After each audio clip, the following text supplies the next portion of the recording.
한 달에 그 2번씩 원오프라인 강의를 하거든요. 한 번 월 초에는 오프라인 강의를 하는데요.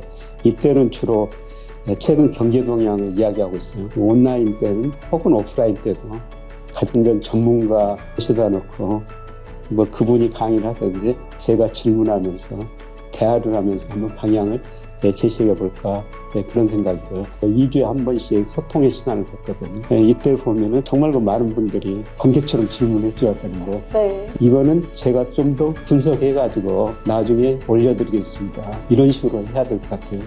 그리고 제가 그 매월 경제지표가 발표될 때마다 업데이트 시켜가지고 매월 초에 그 제 자료를 수강생분들한테 드리고 있거든요.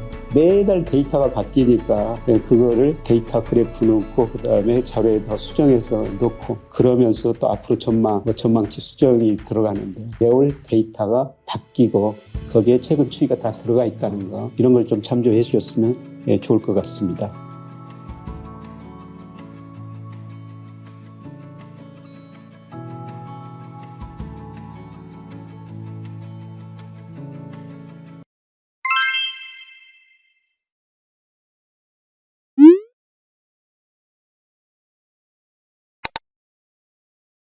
그러면 앞으로 이 소비 둔화에 대한 얘기를 좀 더 자세히 다뤄보기 전에 이 GDP의 구성 요소로서의 소비를 한번 먼저 확인을 해보도록 하겠습니다. 일단 미국의 경우에는 소비 비율이 굉장히 높잖아요. 예, 그렇죠. 예, 미국의 경우는 이 GDP 국내 총생산 중에서 소비가 차지하는 비 무려 71%나 됩니다. 네. 우리나라는 몇 %나 되는지 혹시? 우리나라는 거의 반대 아닌가요? 예, 우리는 47%입니다. 작년 네. 기준으로. 예, 미국은 71%고요. 예, 그다음에 투자가 뭐 설비 투자가 15%, 미국은 건설 투자가 3%인데요. 우리는 건설 투자가 미국 3%, 우리는 13%나 돼요. 그리고 가장 중요한 차이는 수출이죠. 수출.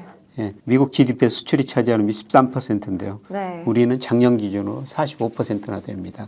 예, 그런데 미국 GDP의 71%를 차지하고 있는 소비가 굉장히 많이 증가했어요. 이 그림도 제가 2008년 글로벌 금융위기 이후 소비하고 GDP 늘어난 속도를 봤을 때 GDP 늘어나는 속도보다 소비가 훨씬 더 빨리 늘어났습니다. 그래서 사실 미국 경제 성장을 소비가 주도한 거예요. 네. 그래서 작년에 미국 GDP가 2.1% 성장했거든요. 보통 경제 성장률이 2.1%다 그러면 실질 GDP가 2.1% 증가했다는 겁니다. 그런데 소비의 경제 성장 기여도가 작년에 1.9%포인트입니다. 뭐냐면은 작년에 예를 들어서 소비가 정체됐다고 가정하면은 미국 경제 성장이 2.1이 아니라 2.1에서 1.9를 빼면 0.2%였다는 겁니다. 와, 그러면 그냥 소비가 다 했다라고 봐도 소비가 되겠네요. 경제 성장 2.1% 달성하는데 거의 다 했다. 아. 이렇게 보시면 됩니다. 네. 그런데 이제 소비가 둔화된다. 예. 그러면 미국의 경제 성장률도 결국에는 떨어질 수밖에 없겠는데요. 예, 그렇습니다. 네. 예, 그래서 미국 경제는 소비 중도로 소비 중심으로 성장하는데요.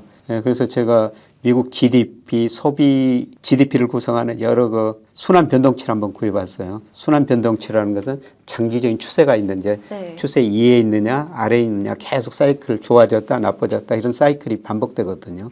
이런 걸 그 순환 변동치라고 그러는데 예, 제가 그림에 미국 GDP하고 소비하고 순환 변동치를 그려놨는데요. 방향은 거의 같죠. 그러니까 미국 경제는 소비가 주도한다는 겁니다. 예, 그런데 소비 이 순환 사이클이 이미 정점을 치고 하락으로 접어들었거든요. 네. 근데 이게 이제 0 이상에 있으니까 아직도 소비가 장기 추세선이 있는데 소비가 많이 되고 있다는 겁니다. 예, 그런데 거의 이거 접근해 가고 있어요. 0에. 그래서 이게 0 밑으로 떨어져 버리면은 소비가 감소하면서 미국 경제 성장률이 마이너스가 될 수가 있다는 겁니다. 아, 그렇게 되면 지금 시장에서 희망을 가지면서 얘기하는 노우 랜딩보다는 경착륙으로 예, 그렇죠. 가는 거죠. 예. 그래서 GDP를 구성하는 다른 요소도 보니까요. 네. 이 건설 투자 경착륙이거든요. 그야말로 건설 투자가 급격하게 줄어들었어요. 설비 투자만 쭉 늘고 있습니다. 네. 예, 그리고 수입 줄어들었고요. 예, 수출도 지금 꺾이고 있거든요.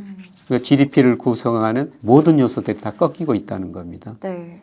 예, 그래서 이거는 그 지난 시간에 제가 말씀드렸습니다만은 미국 경제가 올해 그 로우 랜딩, 뭐 소프트 랜딩, 하드 랜딩 이거 로우 랜딩이라는 것은 실제 GDP가 지금 잠재 GDP에다가 계속 실제 GDP가 잠재 GDP, 인플레 압력이 존재하는 상태로 계속 가는 거고요. 네. 예, 그다음에 소프트 랜딩이라는 건 실제 GDP가 잠재 GDP 접근해 갔다 다시 올라가는 거. 그다음에 하드 랜딩이라는 건 실제 GDP가 잠재 GDP 밑으로 떨어지는 거죠. 네. 근데 이거는 그 잠재 GDP를 누가 추정한 걸 쓰느냐 여기에 따라 달라질 수가 있어요. 아. 예, 그런데 여기서 제가 잠재 GDP는 미 의회가 추정한 겁니다. 네. 예, 그거를 그 빨간 선으로 그려놨는데, 예, 그런데 올해 실제 GDP가 잠재 GDP 밑으로 떨어질 거라는 거죠. 그래서 작년 이미 4분기부터 실제 GDP가 잠재 GDP 0.5% 미만으로 떨어졌는데요. 예, 제가 이거는 올해 거는 블룸버그 컨센서스를 그대로 넣은 거거든요. 네. 예, 블룸버그가 올해 미국 경제 성장률이 한 0.5% 될 것이다. 이렇게 되면요.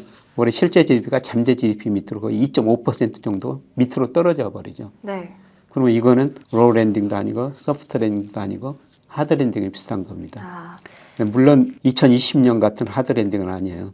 2020년은 코로나 오다 보니까 그렇죠. 뭐 소비가 급격하게 감소했죠. 소비가 감소하는 이유는 2020년 3, 4월 달에 미국 비농업 부분에서 고용이 2천만 개가 줄어들거든요.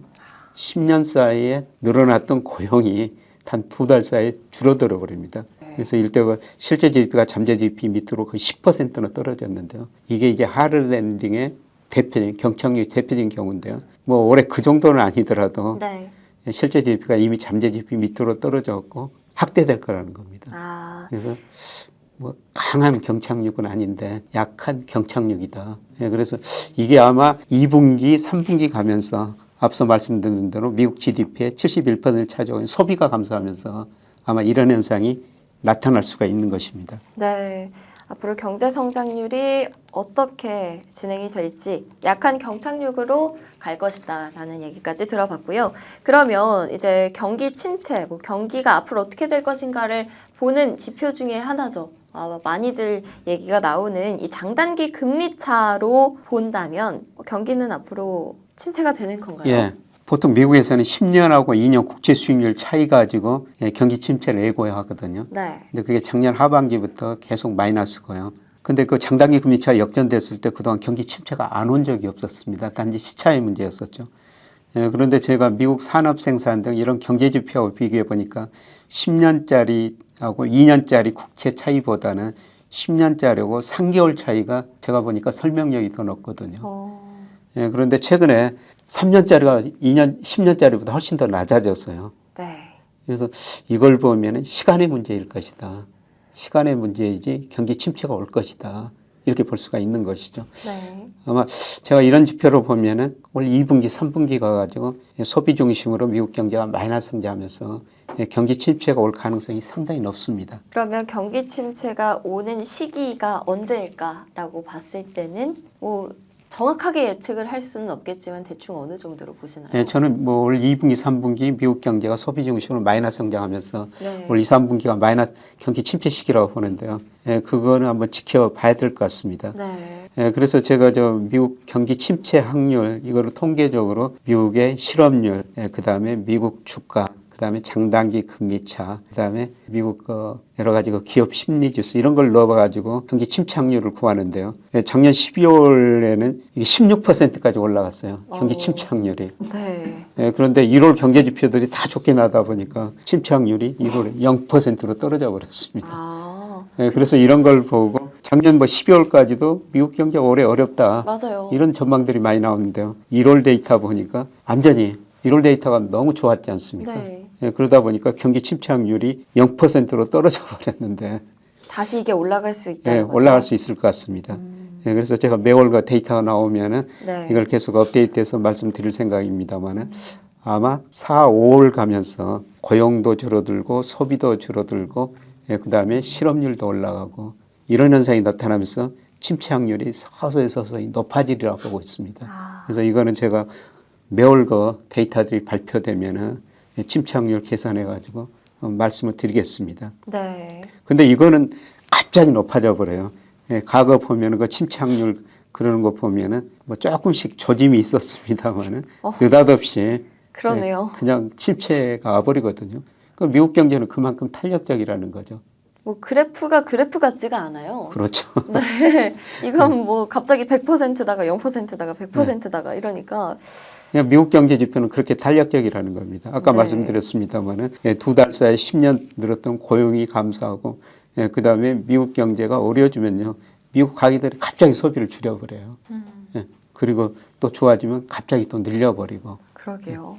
그래서 아마 레리 서머스 전 재무장관이 서든 스탑이라는 단어를 썼거든요. 네. 지난 1월 고용 보면서 1월 고용이 18만 8천 개 전문가들 컨센서스 그 정도 증가할 것이다. 그런데 실제로 1월 고용이 51만 7천 개나 증가했지 않습니까? 네. 이걸 보고 참 나도 모르겠다 그러면서도 서든 스탑이라는 단어를 썼는데 예를 들어서 소비가 줄어들면은 기업 매출이 줄어들 거 아니에요. 그럼 매출이 줄어들면 기업들이 야 내가 너무 많이 고용했구나. 갑자기 고용을 줄여버릴 수가 있다는 거죠.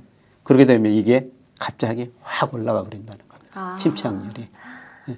그래서 뭐 이게 조금 미리서 예측할 수 있는 데이터는 아닌데요. 네. 예.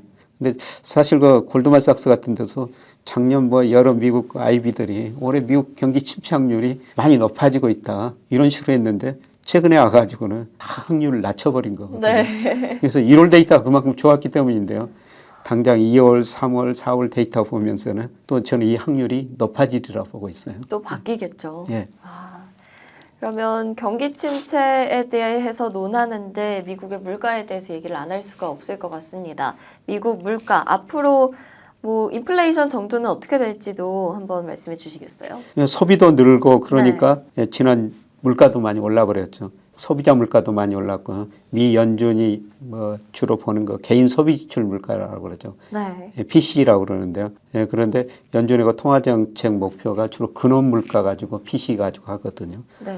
그런데 이게 1월 달에 전문가들이 한 4.3% 올랐을 것이다 이렇게 전망했는데 4.7%는 올라 버렸거든요. 그래서 물가도 오르고 그다음에 소비도 많이 늘어나니까 네. 앞으로 미국이 당초에 3월 금리 조금 올리고 5월에도 조금 올리고 끝날 것이다 이렇게 생각했는데 지금 물가도 오르고 이렇게 금리도 경기도 좋으니까 금리 더 많이 올리겠다 이런 식으로 생각이 변했지 않습니까? 네.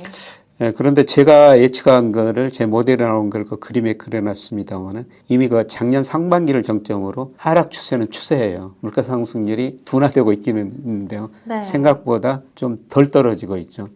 그런데 소비가 줄어들면요 수요가 위축되거든요. 수요가 위축되면서 앞으로 미국 물가 상승률이 낮아질 수밖에 없습니다. 그런데 1월 물가가 이제 전문가들이 예상한 것보다 높게 나왔으니까요. 아마 2월, 3월 그 컨센서스가 틀렸으니까 1월 물가 보고 2월, 3월 물가 좀 높여서 전망할 거예요. 네. 그런데 그게 틀릴 거라는 겁니다. 그럼 어떻게 되는 거예요? 그것보다 더 낮아질 거라는 거죠. 그래서 아마 제 모델에 2월, 1월 소비자 물가가 이렇게 높게 나와가지고 이것도 조금 높게 나오고 있습니다만은 당초 예상한 것보다 좀 더 높게 나오고 있습니다만은 상승률은 낮아지는 추세인데 이제 이것보다 더 빨리 낮아지느냐 서서히 낮아지느냐 그런데 제가 앞서 계속 2분기부터 미국 경제가 소비 중심으로 성장률이 마이너스가 될 수가 있다. 그러면 네. 소비가 줄어들면 수요가 위축되는 거죠. 네. 그러면 경제 성장률, 수요가 위축되니까 물가 상승률은 낮아질 수밖에 없습니다. 그래서 제가 생각하기에는 1월에는 전문가들이 예상하는 것보다 실제 물가가 높게 나왔는데 1월 예상보다 높게 나왔으니까 아마 전문가들이 2월, 3월은 높게 좀 전망할 거예요. 그런데 실제는 그것보다 더 낮게 나올 가능성이 높다는 겁니다. 네. 그러면 연준이 지금 목표로 하고 있는 게 2%잖아요. 2% 물가 상승률을 목표로 하고 있는데 올해 안에 달성은 올해는 달성하기 좀 힘들 거예요. 그럼 내년으로 넘어가겠죠. 내년으로 그거는. 넘어가야 될 텐데요. 네. 3월 FOMC 이제 거기서 또 전도표도 찍히고 그다음에 물가 상승, 경제 성장률 전망치 나올 텐데요. 네. 아마 작년 12월에 했던 것보다 경제 성장률을 낮추고 물가 상승률 좀 낮추기는 낮출 거예요. 그럼에도 불구하고 2%대는 아마 내년 정도나 달성할 거로 보고 있습니다. 네. 그렇게 된다면 앞으로 미국이 금리를 얼마나 올릴 것인가에 대해서 지금 계속 논의가 나오고 있는데 조금씩 올리긴 할 것 같아 보여요. 예. 네. 그래서 당초 제가 3월에 한 번 올리고 금리 인상 사이클 마무리될 것이다. 그래서 3월 FOMC에서 뭐 0.25% 올리면 5%에서 그게 최종 금리일 것이다. 네. 예, 그런 말씀을 드렸는데 지금 물가 보니까 예상보다 좀 높게 나오니까 5월에도 한 번 더 올릴 가능성이 있는 것 같아요. 아, 그래서 저도 조금 수정을 해야 될 것 같습니다. 네. 그렇게 그러면, 되면은 네. 5.25%가 되죠. 예. 그런데 저는 거기서 더 이상 올리기는 힘들다고 보고 있습니다.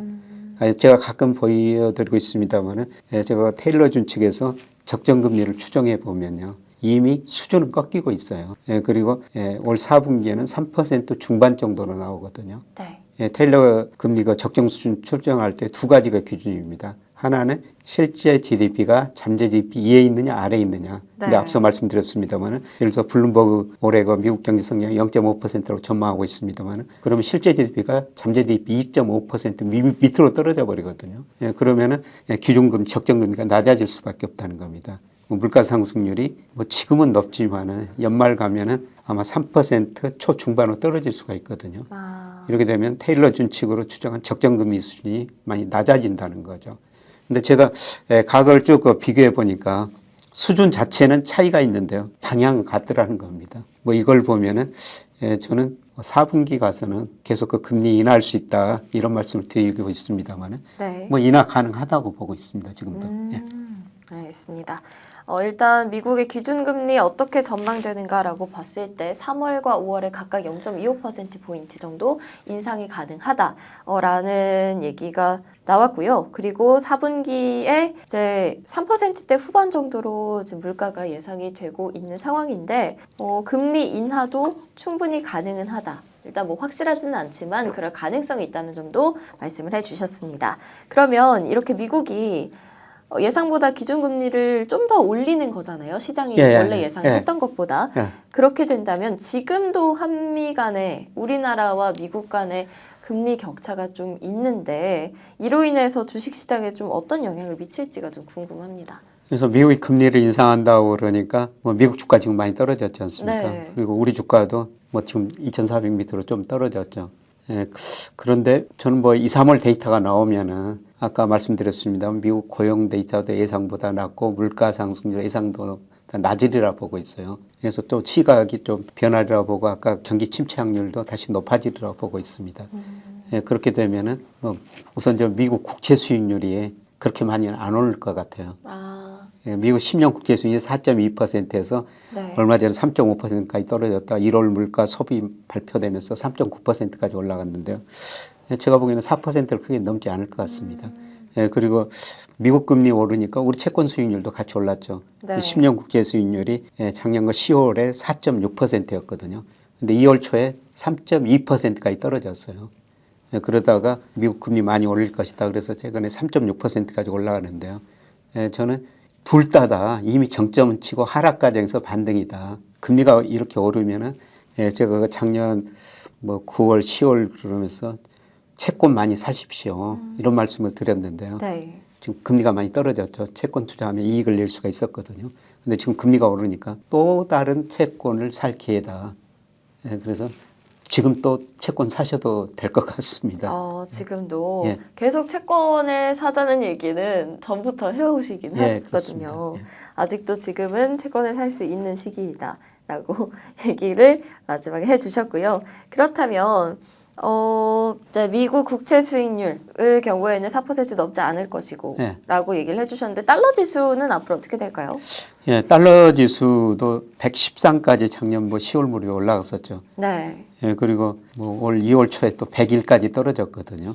그러다가 또 미국 물가 오른다. 그 다음에 소비 늘어난다. 미국 금리 많이 인상할 것이다. 그래서 최근에 105, 106 이 근처까지 올라갔는데요. 역시 저는 달러 지수도 하락 추세에서 일시적인 상승이다. 근데 이것도 참 보는 방법이 다 다릅니다. 네. 그래서 저는 장기적으로 달러 가치가 떨어진다고 보기 때문에 113에서 최근에 101까지 떨어졌다. 이렇게 말씀드리고 있는데 어떤 분들은 최근 보면서 101부터 105까지 많이 올랐지 않느냐. 이런 식으로 달러의 강세를 보는 사람하고 보는 그 시점이 다릅니다. 그러네요. 기준이 어딘가에 기준이 따라서 다른 어딘가. 거죠?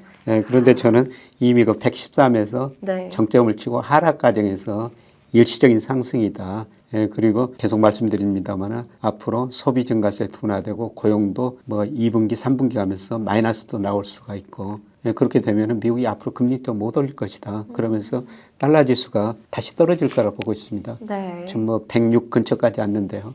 저는 여기서 크게 위로 올라가지는 않을 것으로 보고 있어요.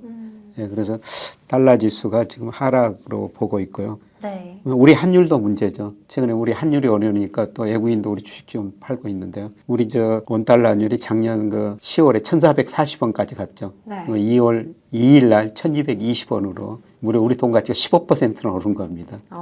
그때 달러 가치는 한 9.5% 떨어졌는데요. 우리 돈 가치가 그렇게 변동이 심합니다. 그러네요. 예, 그리고 1,220원까지 떨어졌다가 달러 가치 강세, 뭐 1월 무역 수지 적자 많이 난다고 그래가지고 2월 적자 난다고 그래가지고 지금 1,300원이 넘었는데요. 저는 거의 정점이라고 보고 있어요. 그러니까 달러 106, 그 다음에 우리 원화 환율 1,315, 뭐 이 정도면 거의 정점이라고 보고 있습니다. 예, 그래서 조만간 달러 가치 하락하고 환율은 우리 원달러 환율은 떨어질 것이다. 그러니까 원화 가치가 오른다는 것이죠. 네. 예, 그래서 이런 의미에서 제가 뭐 계속 3월 중순, 4, 5월에 우리 주식시장이 한번 좋을 것입니다. 이런 말씀을 드렸는데요. 예, 최근에 또 이렇게 주가가 떨어지고 그래서 심리가 많이 악화된 건데 예, 앞으로 한번 지켜봐야 될 것 같습니다. 네. 예, 미국의 소비, 고용 데이터, 네. 예, 특히 소비 데이터를 보면은 미국 GDP의 71%를 소비가 차지하고 있기 때문에 네. 우리가 소비 데이터를 보면서 미국 경제를 전망해야 되거든요. 그래서 앞으로 발표되는 뭐 소매 판매, 개인 소비 지출 이런 데이터를 보면서 예, 미국을 보면은 우리가 달러도 예상할 수 있고 미 국채 수익률도 예상하고 예, 주가도 예상할 수가 있다는 겁니다. 네. 오늘 미국 경제 심층 분석 시간 가져봤는데요. 미국 경제에서 아주 큰 부분을 차지하는 소비와 관련된 얘기 해봤습니다. 소비 70%나 차지하니까 굉장히 중요하죠. 그래서 이 소비 데이터가 앞으로 어떻게 변할 것인지, 그래서 그로 인해서 주식시장, 앞으로 우리의 금융시장은 어떻게 변할 것인지에 대한 얘기까지 자세히 다뤄봤습니다. 앞으로 소비 중심으로 꺾일 것이다 라고 얘기를 해주시고 경기도 그에 따라서 움직일 거라고도 말씀을 해주셨는데요. 우리 시장까지 어떤 영향을 미칠지 앞으로 데이터들 나오는 거 보면서 확인해보면 좋을 것 같습니다. 네, 그럼 여기서 영상 마무리하도록 하겠습니다. 교수님 감사합니다. 네, 고맙습니다.